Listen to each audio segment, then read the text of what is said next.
A villain should be seen often. They should appear in front of your party at least once every, I don't know, 10 sessions or so. You want them to be known and established as the big bad evil guy, so by the time that final battle comes, you and your Dungeons and Dragons party have a rich history with them. Your villain should be escaping at the last second during the initial fights, or even better, your party should be escaping from them. That's what makes a villain threatening. You want them to be powerful and an overall terror to face, so that when they do show up, it's actually scary. The party might try to fight this villain, or they might run from them, or they might die trying. The point is that you need to build up your hero versus villain relationship, because that'll help a lot more if a future team up ever happens. And ahoy! I'm the D&D hunter, just a regular human man, and definitely not a mind flayer in disguise. You wanna know something cool? That part of the end of Sonic Adventure 2, when Team Sonic and Team Dark have to team up against the Bio Lizard and Gerald Robotnik. This was also sort of adapted in the third Sonic movie. Or that moment when Luffy has to work with prisoners he essentially helped lock up in order to break into the lower sections of the prison. Or that moment when Tai Lung and Po teamed up in Kung Fu Panda 4. Actually, let's not talk about that movie. Because that was... what a disappointment. The point is, having a hero and a villain who have been rivals for a long time team up against a bigger threat is incredibly cool. And it can absolutely work in Dungeons & Dragons. In this video, I'm going to give you tips, tricks, and ideas on how to make that moment happen. Let's get started. Villains should always start as villains. And most of the time, they should end as villains as well. They should hurt the people in a way that cannot be undone. They should leave damage behind that the party has to live with. Towns burned, evil experiments completed, laws broken, lines crossed. If that villain never truly did something unforgivable, then they aren't really a villain that's going to be turned into an ally. They're simply a character that the party misunderstood. That distinction matters, because the emotional weight of this entire idea depends on your player's memory. The party has to remember what this person did. They have to feel conflicted standing next to them later. They have to learn to hate this individual beforehand. Dungeons and Dragons is uniquely good at allowing this kind of story to exist. It gives time for things to change slowly. Weeks can pass, months can pass, entire arcs can unfold. Villains do not disappear after a single confrontation unless the party kills them. They retreat, they adapt, and they return. They learn, they watch. Over time, that repeated contact turns into familiarity, and familiarity turns into rivalry. The villain stops being an abstract threat and becomes a presence in the story. That's why I've mentioned many times the importance of not saving your main bad guy until the very end. If the final boss is someone you've never met before, it doesn't feel nearly as satisfying to defeat them compared to the villain who has wronged you across an entire campaign. That rivalry is important. It means the party and the villain exist on similar levels of power and influence. Neither side can simply erase the other.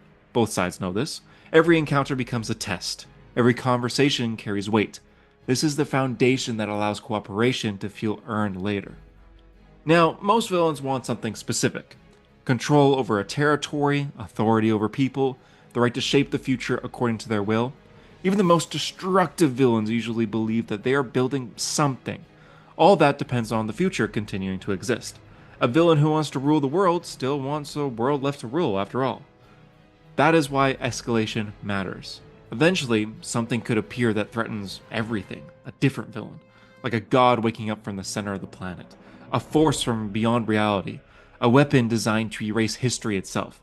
This kind of threat does not care about the borders or ambitions because it is chaotic evil times 200, times 300, maybe times 400, maybe times 500, maybe times 600 or 700. Okay. It does not negotiate, is what I'm saying. It does not promise rewards. It simply ends things. When that happens, the story changes shape. The villain that you've built up can realize something that most people do later on. They understand systems, they understand power, they see the writing on the wall. Their plan stops making sense if nothing is about to survive this new threat. The party might want to stop this threat because it's right. The villain wants to stop it because it makes their future impossible. These motivations do not have to match. They only have to point in the same direction.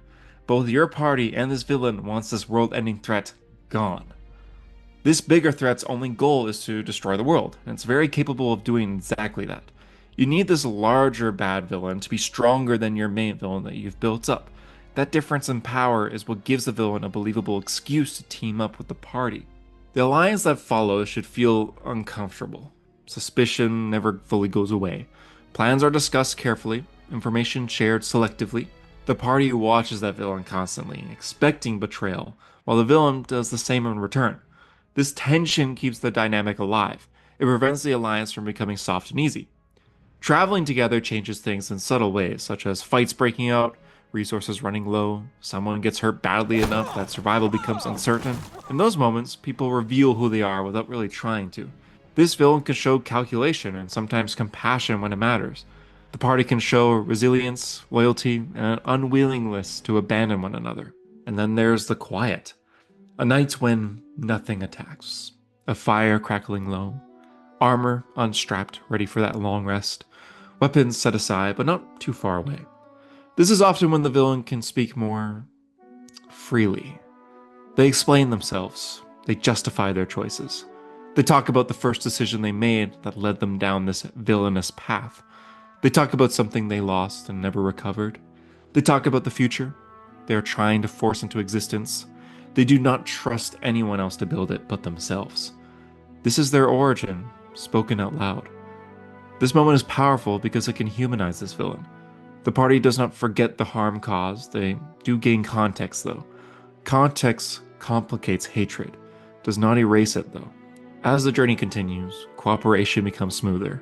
Moves anticipated, strengths acknowledged, weaknesses are covered instinctively. There is a rhythm to fighting together that did not exist before. Respect begins to form without ceremony. Neither side acknowledges it directly, they simply act as though it's there. With all that said, this will not play out the same way in every campaign. Dungeon Masters, you need to know your villains. Players, know your characters and memorize your character sheets, damn it. Everyone at the table needs to understand what this relationship between the good guys and the bad guys actually mean. This villain can lie, they can cheat, they can backstab at every moment that fits who they are. Maybe they're not cooperative at all and this alliance is fake from the beginning. The same is true for the party. Trust may never be given. They might be waiting for that quiet moment at the campfire to strike when the villain sleeps. In some cases, your villain might be fairly reasonable. Maybe they were once a leader who earned genuine loyalty, which shows a history of truth and structure. Or your villain could be someone like Vecna. Not that one. Not that one either. Wait, aren't they the same one? That Vecna. Yes, that Vecna right there. This is a Vecna that you absolutely shouldn't really trust per se, unless the circumstances are extreme.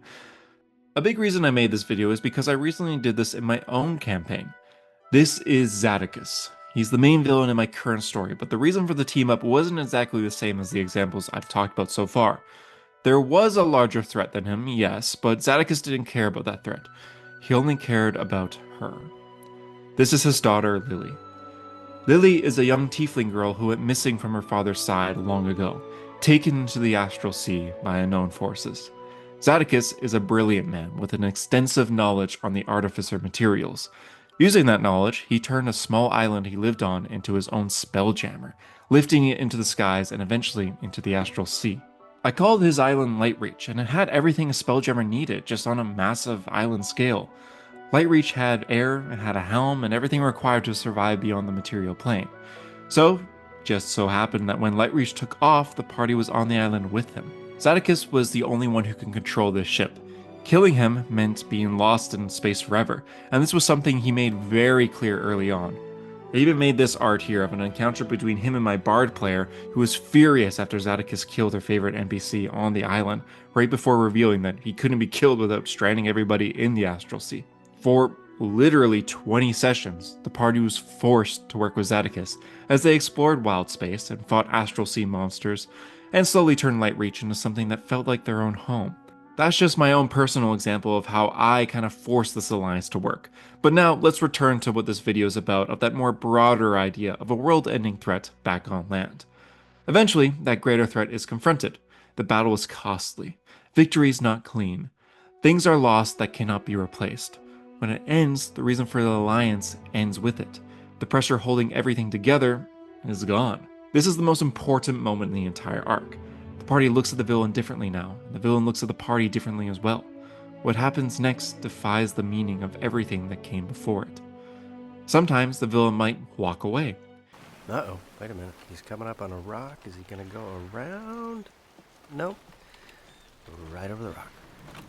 Changed from that original plan, no longer feeling inevitable. They may abandon power, they may choose exile, they may reshape their ambitions into something less catastrophic. They remain dangerous, don't get me wrong, but not in the same direction as before. Other times, the villain pauses. They might thank the party. They acknowledge the alliance, then they continue exactly where they left off. Their goal remains intact, their methods evolve. The respect earned becomes another weapon. They know how the party thinks now, and they know how far they're willing to go. Maybe the moment the final battle ends, it just begins again. As the villain takes advantage of your party's exhaustion and drives a knife into the cleric's back.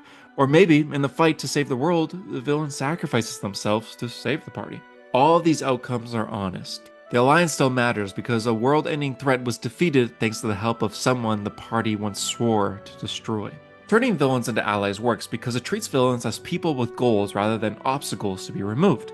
It allows the world to feel complex and alive again. It gives the party a glimpse of what they might become if they made different choices, and it gives the dungeon masters an excuse to explore the villain that they spent all those late nights writing before session 1 even began. When done, these alliances linger in memory long after the campaign ends. Players will remember standing beside someone they once swore to destroy. They remember victories that felt wrong and necessary at the same time. They remember the moment they realized the world was not divided into heroes and villains, but into people trying to survive what was coming. That is the power of escalation. That is the power of time, and that is why villain to ally stories work best when nobody involved ever forgets who that villain used to be. Sometimes saving the world does not change a person, it simply reveals what they were willing to protect all along. But you shouldn't do this often. Yeah, Qui-Gon once said that. There's always a bigger fish. But that doesn't mean there always has to be one. If you rely on this too much, your games become very predictable, and sometimes your villains would never help the party after all, and that's okay. This idea works best for specific campaigns and very specific villains. But if you decide to try it, it can make for a very interesting endgame to your campaign. Endgame to your campaign, that kind of rhymes. Thank you guys for watching. Just a reminder, I'm not a mind flayer in disguise, I'm just a regular human man.